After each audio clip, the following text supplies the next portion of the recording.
Bom dia, então, a todos. Meu nome é Janeira da Costa Guerra e como eu estou em licença maternidade, eu vou apresentar o meu trabalho à distância, meu projeto de pesquisa.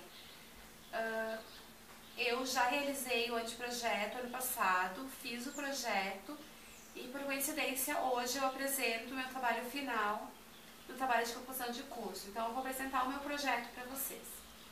O nome do meu trabalho é o processo de envelhecimento das pessoas idosas na contemporaneidade. A minha orientadora do projeto foi a professora Bernadette Preto. Por que eu quis fazer esse trabalho? Qual foi a minha maior motivação? Então, a partir dos 60 anos de idade, as pessoas são consideradas idosas, né? Segundo o Estatuto do Idoso. E eu escolhi a temática de idosos porque desde criança, né, eu sempre gostei muito desse público. Eu ia na casa das minhas vizinhas, a maioria eram viúvas, né, idosas já viúvas, conversava, tomava mate, escutava as histórias delas. E eu percebia que essas histórias, quando elas traziam, elas ficavam só na lembrança, elas não eram vividas novamente. E eu comecei achava isso triste, porque eu sempre acreditei que as pessoas devem viver a sua vida de forma plena, de forma saudável até o fim. Então, eu fiquei curiosa em saber como era ser idoso. Então, o tema do meu projeto é o processo de envelhecimento das pessoas idosas na contemporaneidade. O problema desse trabalho, ele tem o intuito de compreender que significados, então, tem o envelhecer na visão dessas pessoas idosas. Como objetivo geral, eu vou identificar e compreender como as pessoas idosas na atualidade, como elas significam o seu envelhecimento, né? Qual o significado que elas dão para esse envelhecimento. Como objetivos específicos, eu vou retratar, então, através de aspectos históricos, a configuração dessas pessoas idosas na sociedade. Né? Eu também quero compreender como que a psicanálise aborda o processo de envelhecimento. Entender a visão das pessoas idosas sobre o seu processo de envelhecimento. Verificar se a representação das pessoas idosas a respeito da sua velhice, se ela se modifica em função do tempo. Então, como é hoje, como era antigamente, se vai haver alguma modificação. E também identificar se o social, se ele pode influenciar na visão que essas pessoas idosas têm a respeito do seu envelhecimento. Como eu justifico esse trabalho, então? Porque a população de idosos está crescendo significativamente, né, através da qualidade de vida. Então, medicina, muitos avanços tecnológicos elevaram a qualidade de vida dos idosos, né? E tem se expandido muito esse público. E eu vejo a velhice como uma fase positiva da vida, né? Esse trabalho, então, ele vai ter uma contribuição muito boa, né? Eu acredito, para a psicologia, assim como os estudiosos nessa área, porque eu percebo que muitas pessoas não se interessam por esse tema. Dentro da graduação, eu, pessoalmente, sou a única pessoa que falo nessa demanda de idosos, até onde de manifestação, assim, que eu manifesto, né? Então, eu acredito que a sociedade, ela precisa mudar essa linha de pensamento, né? Respeitar o espaço do idoso, mas também o idoso, ele tem que se conscientizar do lugar dele dentro da sociedade, né? E lutar por esse lugar dele. Então, como referencial teórico, primeiro eu trago o capítulo A Velhice através do Tempo. Então, a partir dos anos 50, né, em virtude da transição demográfica, as pesquisas sobre a velhice, elas foram se intensificando, né? E se tornando um novo campo de estudo. Na mitologia, os estudos bíblicos, né, eu estudei, então eu li o livro de Belvoir, né, ela é uma grande estudiosa na área da velhice, e eu pude observar que os idosos, eles tinham um poder, né, eles eram respeitados dentro daquela sociedade. Tanto que nos mandamentos, Deus né? Ele exige que os filhos honrem pai e mãe. Então, na sociedade chinesa, ela apresenta condições privilegiadas para as pessoas idosas. Lá, a experiência, ela vale muito mais do que a força física. Então, a Simone de Beauvoir, ela estudou, né, diferentes povos, as histórias mitológicas, para pensar a velhice, para construir, então, a teoria dela, né?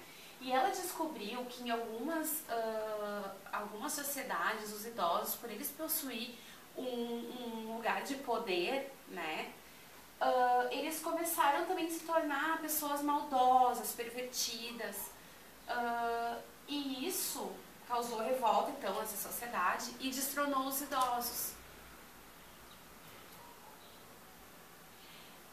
Pode-se observar que entre os gregos, então, na época, a velhice ela era tida como o pior dos infortúnios. Entre uma das falas, né, Minervo, que era um sacerdote em Cóton, ele traz que quando a juventude desaparece, mais vale morrer que viver. Ele traz que a velhice é o pior dos infortúnios que apodera-se da alma humana.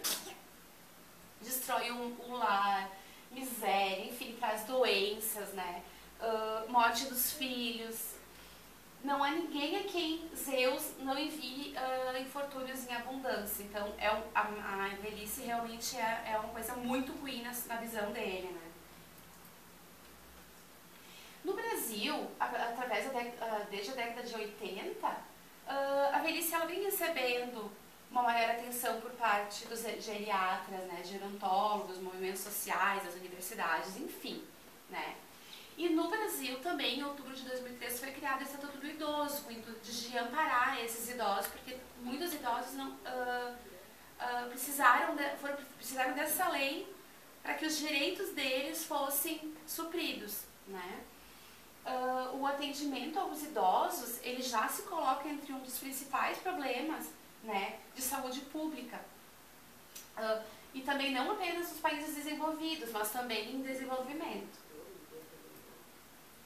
Outro referencial teórico que eu trago, outro capítulo, é então o aporte da psicanálise para compreender o envelhecimento. Então eu trago o Mussida 2009, que fala que há uma tendência sempre ver o velho no outro. E quando a gente olha uma foto ou a gente se olha no espelho e a gente se depara com a nossa imagem, né, ao encontro um rosto conhecido que não se via há anos, né, como a gente pode ver na foto. Ele é reconhecido e essa sensação pode causar estranheza e inquietação para o sujeito. A gente sempre se olha no espelho e a gente acaba tendendo a ver a mesma pessoa, né, só que a gente muda, né? É um processo natural da vida.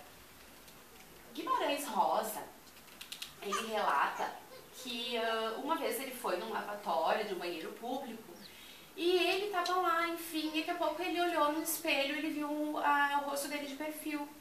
E aquilo causou tanta estranheza nele, ele ficou assim, se sentindo muito mal, porque ele não reconheceu aquela pessoa que estava se mostrando no espelho, né? Ele começou assim a dizer que ele sentia ódio, sentia náusea de ver aquela pessoa, aquela face envelhecida para ele não era reconhecida, né? Então vários sentimentos negativos começaram a tomar conta dele, até que ele se deu conta, né, que aquela imagem era a imagem dele, né? E ele diz que ele nunca mais vai esquecer essa revelação que o espelho trouxe para ele. Diferentes de outros autores, como Rosa, que Mussida então abordou no livro, Jacques Lacan, né, através do seminário 1 do estágio dos espelhos, ele não se refere a espelhos físicos, esses que a gente reflete o olhar do outro, né, que a gente olha e vê.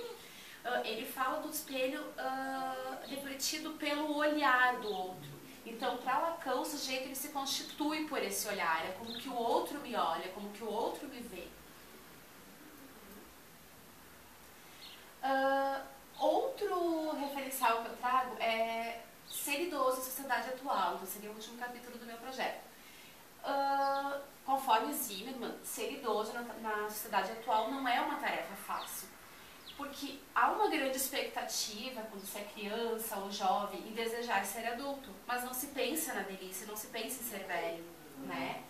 É como se alguém, se fosse uma doença infectiosa, né, um semimorto, enfim, alguém que não faz mais nada, né, que não serve para mais nada, segundo ele. A sociedade, então, ela não nos dá permissão, conforme Lima, de envelhecer. Ela faz com que a gente sinta vergonha, com que a gente tenha pudor, né, pelas rugas, pelas marcas de expressões, pelo nosso físico, conforme ele vai se modificando. E também, além disso, é como se a gente ficasse sem esperança, alegria e sem produzir mais, né? Tornando-se um fardo difícil de carregar. A visão dos idosos, assim, eu acredito que é aquela visão assim, eu não sirvo mais pra nada, né? Se a gente levar em conta, né, então conforme o Bob Note, dos estudos dela, que de 100 a 120 anos, aproximadamente essa idade a gente pode viver, né, com qualidade.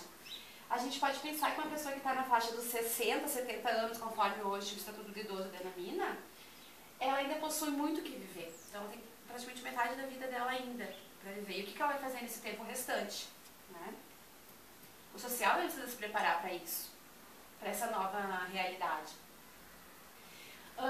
Apenas o novo, então, é valorizado, né? Porque a gente vive numa sociedade de consumo em que a produção e o acúmulo de capital está na lista das prioridades. Então, enquanto tu está produzindo, tu está valendo para a sociedade. Quando tu não produz mais, tu não vale mais, tu está descartado, né? Tu se aposenta, como a gente fala atualmente.